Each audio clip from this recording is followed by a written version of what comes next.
जयकारा वीर बजरंगी, जयकारा वीर बजरंगी।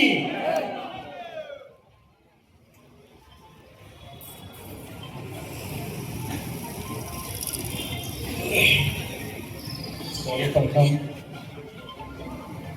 मंच पर विराजमान महान संत परम पूज्य गुरुदेव के चरणों में नमन।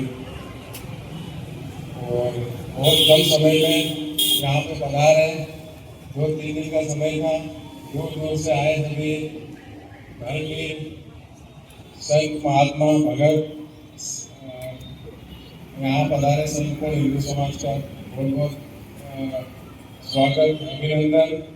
ये इमरजेंसी जैसा यहाँ पे एक मैसेज मिला था कि बहुत समय से यहाँ मतलब दशकों से भगत समाज धीरे धीरे जन जागृति कर रहा था हमारे धर्म के लिए, कुरीतियों के खिलाफ।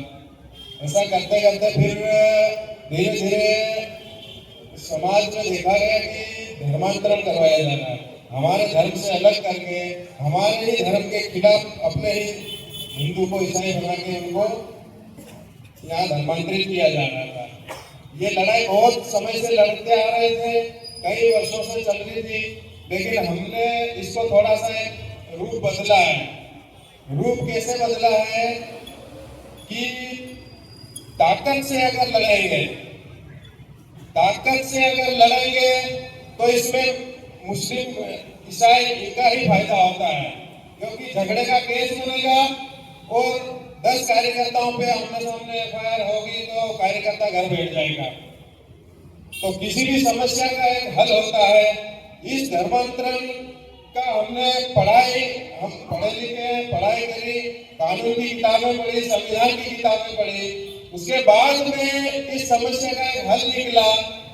यहाँ के पुलिस प्रशासन से भी हमने जो आरटीआई कानून है उसके तहत जानकारी इकट्ठा करी, 2-3 साल तक हमने तैयारी करी। उसके बाद हमने पूरा कानून संविधान के साथ में, दस्तावेजों के साथ में पुलिस प्रशासन और सरकार के सामने प्रेस कॉन्फ्रेंस के माध्यम से एक बात रखी कि ये जो धर्मांतरण हो रहा है ये पूरा गैर कानूनी है, अवैध है, विधि विरुद्ध है। कैसे? क्योंकि भारत संविधान से चलता है भारत देश, और यहाँ कानून व्यवस्था बना रखी है, न्यायिक व्यवस्था बना रखी है। कानून बना है मध्य प्रदेश में, मध्य प्रदेश सहित अन्य कई राज्यों में। उसमें लिखा गया है कि कोई भी व्यक्ति जब धर्मांतरित होता है, ईसाई बनता है या मुसलमान बनता है अपना हिंदू धर्म छोड़ के, तो उसको सबसे पहले जिला कलेक्टर, जिसको मजिस्ट्रेट बोला जाता है, मजिस्ट्रेट में जाएगा। मजिस्ट्रेट में एक आवेदन पेश करेगा कि मैं मध्य प्रदेश के जो कानून के अनुसार स्वेच्छा से ईसाई बनना चाहता हूं या मुसलमान बनना चाहता हूं, तो मैं एक डिक्लेरेशन आवेदन दूंगा। ऐसे ही एक व्यक्ति को वहां देना पड़ेगा। उसके बाद में उसका जो धर्मगुरु है, ईसाई धर्मगुरु या मुसलमान, वो भी एक आवेदन देगा और उसमें जो फॉर्म भरेगा उसमें लिखेगा कि मैं इस हिंदू लड़के को, इस हिंदू व्यक्ति को अब ईसाई बना रहा हूँ। और जो हिंदू व्यक्ति ईसाई बन रहा है वो भी लिख के देगा कि हाँ मैं हिंदू था, अब मैं ईसाई बन रहा हूँ। ये प्रक्रिया होने में 2 से 3 महीने लगते हैं। फिर जिला मजिस्ट्रेट उसको कागज जारी करता है कि हाँ तू कानूनी रूप से ईसाई बन गया है। वो रिकॉर्ड में आ जाता है, जो जनसंख्या रिकॉर्ड में रहती है हर जिले में, उस रिकॉर्ड में शामिल होगा है। यहाँ पे आदिवासी कितने हैं, ईसाई कितने हैं, मुसलमान कितने हैं, उस रिकॉर्ड में शामिल होगा। और धर्मांतरण की सूचीबद्ध हो जाएगी कि हाँ इस व्यक्ति ने आवेदन दिया, जिसके धर्म गुरु ने भी आवेदन दिया है, पादरी ने, अब ये कानूनी रूप से ईसाई हो गया है। जैसे ही ये सर्टिफिकेट मजिस्ट्रेट जारी करता है तो उसमें स्पष्ट एक चीज होती है, सबसे पहला क्या होगा, वो ईसाई सूची में शामिल कर दिया जाता है। उसी वक्त उसको एसटी सूची से हटाया जाता है। ये ऑटोमेटिक प्रक्रिया है। जब आपको ईसाई का सर्टिफिकेट जारी होगा तो आपका एसटी का निरस्त होगा। एक आदमी के दो सर्टिफिकेट नहीं बनते हैं, ये भारत देश की व्यवस्था है। एक आदमी ईसाई भी होता है, मुसलमान भी होता है, हिंदू भी होता है, ऐसा नहीं होता है। या तो हिंदू होगा या ईसाई होगा या मुसलमान होगा। तो ईसाई होते ही उसको ईसाई सर्टिफिकेट में मजिस्ट्रेट देगा तो वो एसटी हिंदू सूची से आउट हो जाएगा, बाहर हो जाएगा। इसीलिए इन्होंने क्या किया, मजिस्ट्रेट को आवेदन नहीं दिया। मैंने आरटीआई लगा के पूछा कलेक्टर कार्यालय में कि 1950 से आज तक कितने लोगों ने आवेदन दिया ईसाई बनने के लिए, कितने लोगों ने आवेदन दिया चर्च बनाने के लिए। तो जवाब आया लिखित में, सील साइन लगा के कि अभी तक एक भी आवेदन किसी ने मजिस्ट्रेट में नहीं किया। ये जितने भी बने ये गैर कानूनी है, गैर कानूनी है। इसलिए मोगाजी महाराज यहाँ बैठे हैं। पागलवा में एक केस बना धर्मांतरण का, कोर्ट ने उसको 5 साल की सजा और 1.25 लाख जुर्माना ठोका। क्यों ठोका? गैर कानूनी ईसाई बनाया जा रहा था और खुद भी गैर कानूनी ईसाई था वो पादरी। ये जिले में जितने भी चर्च हैं, पादरी है, ये सब विधि विरुद्ध है। मेरे पास सारे दस्तावेज है, एक दस्तावेज मैंने प्रशासन में दिए हैं, सरकार में दिए, अब सुप्रीम कोर्ट में लेने जाएंगे। हमारी लड़ाई कानूनी रूप से है। मारना आता तो 2 दिन में पूरा जिला निपटा देते हैं, लेकिन मारेंगे नहीं। देश लोकतांत्रिक है, संविधान से चलता है, इसलिए हमने कंट्रोल कर रखा है। कोई बड़ी बात नहीं है किसी ईसाइयों को यहाँ से भगाना, लेकिन हम संविधान को मानते हैं, कानून को मानते हैं।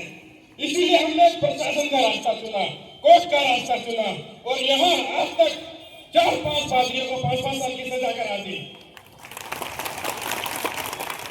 सारे चर्च यहाँ के गैर कानूनी है, सारे ईसाई गैर कानूनी है, सारे पादरी विधि विरुद्ध बने हैं। वो यहाँ जो पीटर खराड़ी है, डायसिस का बड़ा पादरी, फादर बोलते हैं, वो खराड़ी था।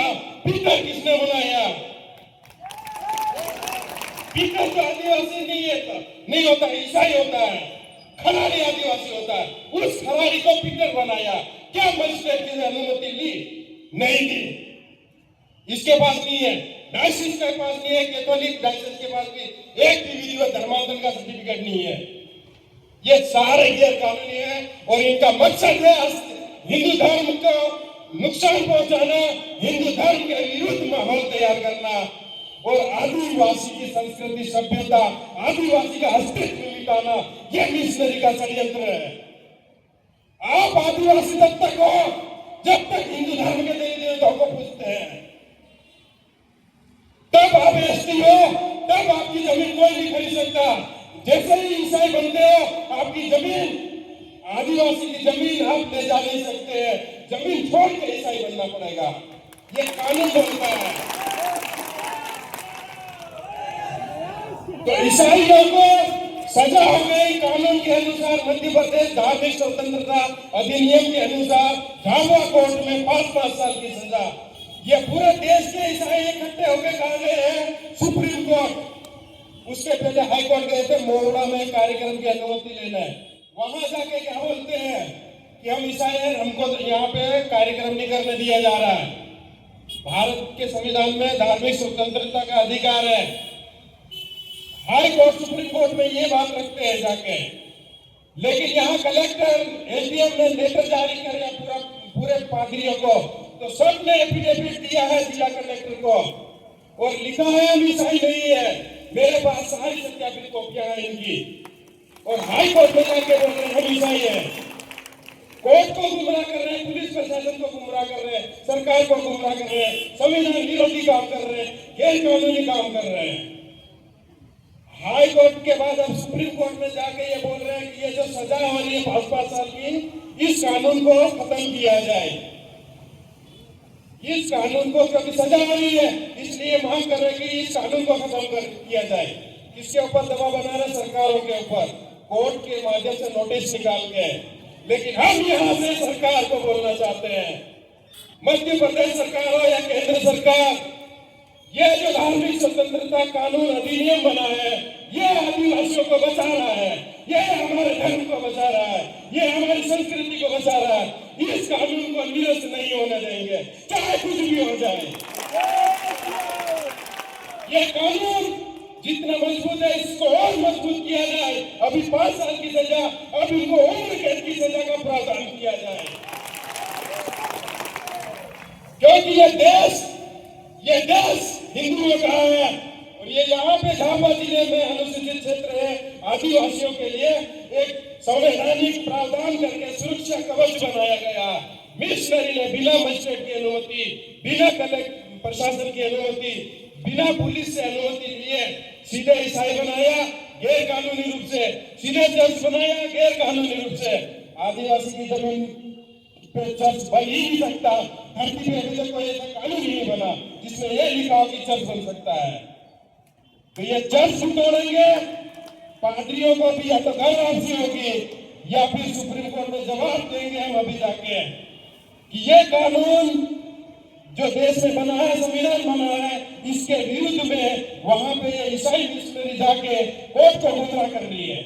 माननीय high court, supreme court bar बार बोल रही है आदिवासी अगर ईसाई बनता है तो उसको आदिवासी होने का लाभ नहीं मिल सकता।